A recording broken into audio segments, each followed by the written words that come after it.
Hello everybody, Alex Lambert here, and welcome to the first ever episode of Dirty Air here on January 10th, 2022, a Monday afternoon. And while most of the sports news is right now on football, the NFL playoffs starting up this weekend, and of course the college football championship game tonight, there's still a whole lot of NASCAR news to talk about this week. Really this entire offseason. I said this earlier, this is the busiest NASCAR offseason ever. We got teams switching around, getting bought out. We got charters switching around all the time. We got drivers changing spots like crazy.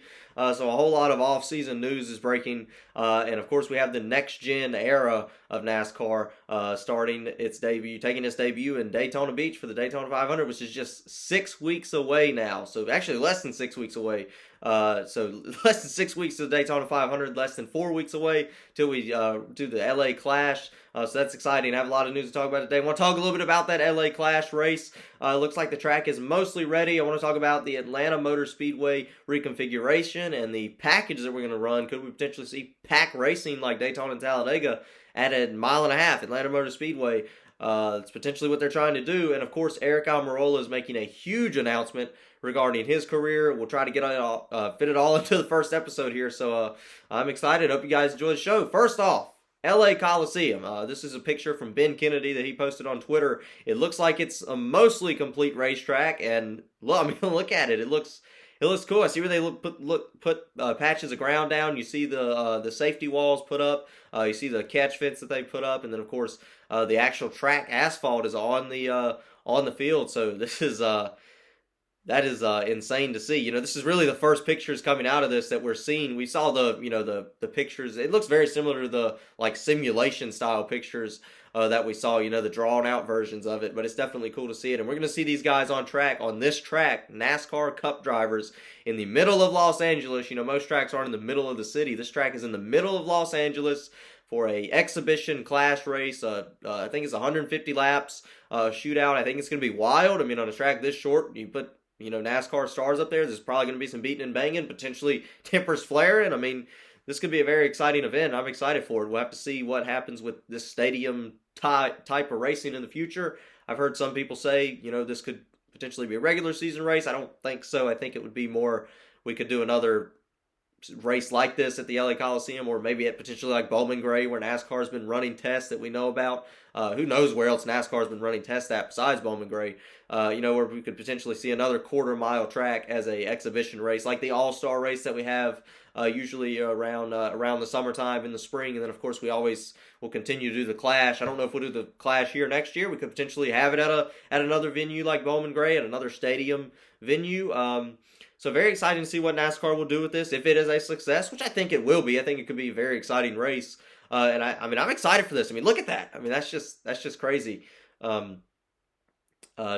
see. So another kind of brand new type of racing. We've never seen quarter-mile track racing before, but another brand new type of racing track we're going to see is Atlanta Speedway. Atlanta Speedway is going to look nothing like we've seen it in the past. Let's kind of try to break it all down. First off, Bob Pockers reported on Twitter last week the package that they ran at the test last week. I believe that test was on Thursday and Friday. 510 horsepower for the Cup cars and a 7-inch spoiler. They will potentially reduce that spoiler down to a 6-inch spoiler. Okay, so packages are hard to talk about. I try to stay away from that talk as much as possible, but this is kind of big news. It just gets complicated with all the numbers and stuff, but let's try to explain it the best I can. So 670 horsepower is the package that they're going to be running at every track this season except 3. That'll be Daytona, Talladega, and Atlanta. This upcoming season, if they run that package at Atlanta, which it looks like they will run the reduced horsepower package. Obviously, a bigger tapered spacer will be put on the race car to reduce the horsepower, a little bit lower from the other tracks. Like I said, there'll be 670. This will be 510. That's a pretty big drop. And of course, NASCAR runs a 4-inch spoiler. They will be running a 4-inch spoiler at every race this season except for those 3 tracks that I just mentioned. They will be running potentially a 7 or 6-inch spoiler, which will reduce drag and make you more reliant on the draft, essentially. And it looks like NASCAR, with this, is trying to form a pack racing. Not only that, Atlanta Speedway has actually reconfigured the racetrack from the banking was 24 inches. Now it is 28 inches. That's, once again, closer to the Daytona, closer to Talladega. Not quite as banked as that, but that's still a lot of banking. That's heavy banking. you kind of could crawl up that in a sense. I mean, 28 inches of banking, that is by no means easy to walk up. I mean, that's definitely steep banking, and I think they did this knowingly that they will try to do pack racing. We've seen a similar thing to this. I go back to the 2018 All-Star race where we reduced the horsepower to 450, and the cars were close together, and that was kind of a pack-style racing. I think you can look at that and say we will see something similar at Atlanta Motor Speedway. There was actually a video that Atlanta posted on YouTube where Kurt Busch was explaining how it is. He said it's a completely different racetrack. You can throw all the notes that you've ever had at Atlanta Motor Speedway out the window because it's going to be completely different with this. And he said that the lap times, according to Kurt Busch, lap times are about a second faster in the draft, in a 4-car draft, than it is running single file laps. So potentially when you have 40 cars on the track, the draft could be even more important. And a second a lap is a lot at a mile and a half at any track, but especially at Atlanta Motor Speedway. So you're obviously going to have to rely on the draft. I think we're going to see more pack racing style. You know, obviously Daytona and Talladega have their own style of racing, but I think Atlanta could be something very similar. But here's where it gets complicated. Daytona and Talladega are a mile and a half, or 2.5 miles, while Talladega is more than 2.5 miles, a little bit over that. Almost 3 miles. I'm just kidding, but it's definitely, these are much bigger tracks than the 1.5 mile Atlanta Motor Speedway. So it's definitely going to be interesting to see what happens, what type of racing that we will see with this new configuration that we're seeing. We're seeing, a steeper banking. We're seeing much lower horsepower than we've ever run in Atlanta before. But like I said, I would go back to that Charlotte race to kind of get a glimpse of what we will see. I think they'll have a little bit more horsepower. They have 60 more horsepower, so I don't think they'll be quite as close as they were in that Charlotte race in 2018, where they were kind of bunched together the whole time. But I think they'll be maybe a little bit more spread out, but still closer together, and you're still going to see like Daytona, Talladega style moves, where you have to get on the rear corner panel and slingshot a driver is what they say, to win at these types of tracks. So it's going to be fun to watch. As a fan, I don't want to see too many of these 1.5 mile tracks turn into Daytona and Talladega, but for Atlanta, and I don't like, as a fan, as a Kyle Busch fan like I am, I don't want my driver's season to be depicted off of luck. I don't want to watch the race and see if he gets lucky or unlucky in this race. I don't think any fan wants to see that, at least a fan that's going to stick around for a long time to come. So obviously we have our Daytona and Talladega, which is kind of the wild card tracks. I like that. I like that they're on the schedule. I like that there's only 4 of those races a year. Adding Atlanta's a little bit makes me nervous that they would try this at other venues like Charlotte, Kansas, Michigan, which I don't want to see. But I do think that just adding Atlanta to that and making it maybe a 6 type, and it'll be a different type of pack racing. It won't be just like we see at Daytona or Talladega. It'll be different. It'll have its differences for sure, but I don't want to see this become a pack racing style or relying on the draft style every week. But adding Atlanta could be a success. I think it will be a success, and I'm obviously excited for that. Another thing, I would like to take note of the differences. We have 2 races at Atlanta coming up. We have the first one, it's the 4th race of the season. It's going to be on March 20th. And then we have another one actually in the middle of July. I bet those races are going to be completely different races. And I can tell you why. March in Atlanta is going to be cold. I mean, it's going to be, unless it's an abnormal day, which is possible, it's going to be fairly cool. It's not going to be hot like it is in Atlanta. I mean, in Atlanta, in July, it's going to be like 90-something degrees probably. I mean, unless it's overcast and raining, it's going to be extremely hot in Atlanta. So you're going to have 2 very different track conditions, which will be very interesting to see. We'll have to monitor the differences from race to race as we race there in the middle of the summer and as we race there in the very beginning of the spring. That might even be the winter. I have to check on the calendar for that.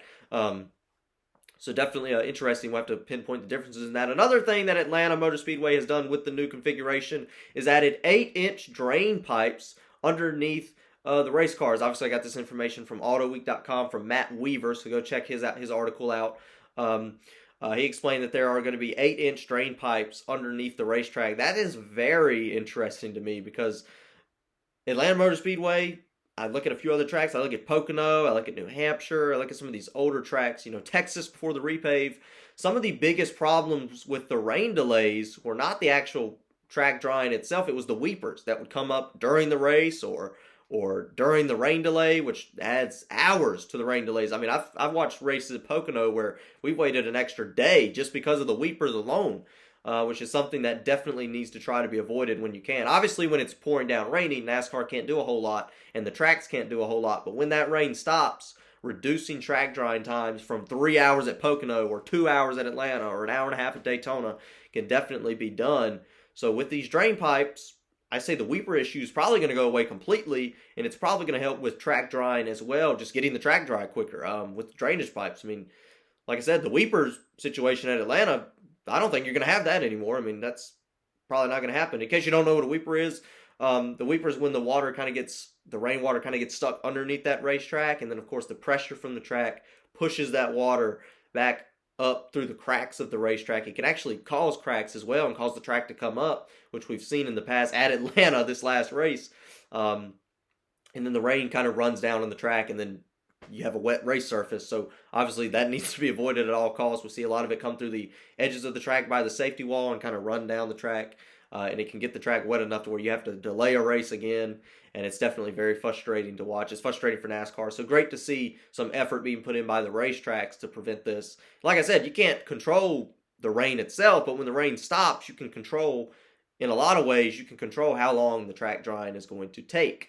So definitely that should help with that situation. And of course, I'm eager to see what that does. I think we'll see this more. I think that will be a success. I think with tracks continuing to do reconfigurations, continuing to do repaves like we will start to see, I think you're going to see the drain pipe situation kind of come more into play when some of these tracks get repaved and reconfigured in the future. But another big announcement today by Aric Almirola, a 3-time winner in the NASCAR Cup Series. He won his first race in the 43 car for Richie Petty Motorsports in 2014. That was a rain-shortened Daytona race, but still a Daytona win nonetheless in July. And, of course, he won a race at Talladega in 2018 in the Smithfield car for Stewart-Haas Racing. And he won his last race this last year at New Hampshire in 2021. So those 3 career wins for Aric Almirola. He has announced today, actually, and he posted a video on YouTube. I'll leave the link for that in the description. You guys should go check it out. It's a great video explaining why he has announced his retirement, why he will not be returning for the 2023 season. His final race will be on November 6th at Phoenix Raceway.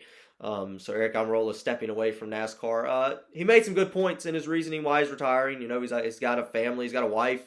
You know, he's got 2 kids. He's got a 10-year-old right now and a 9-year-old. So obviously, you know, while they're still young, while they're still living with him, and he actually said in his video, you know, while Dad's still cool to my kids, you know, I want to spend time with them. And that's true. You know, obviously when they become teenagers, they might not think he's as cool, right? So definitely good for Aric Almirola to step down and spend some time with his family. You can't blame the guy. I mean, I completely agree with his decision. He's not I'm not trying to talk the guy down, but he's not a championship driver right now. He's not going to win the championship in 2022. At least there's a very low chance of it with the way things look right now. I'm not going to say he's not. I mean, but it's a very low chance. It's a very low chance he'll make the Final Four.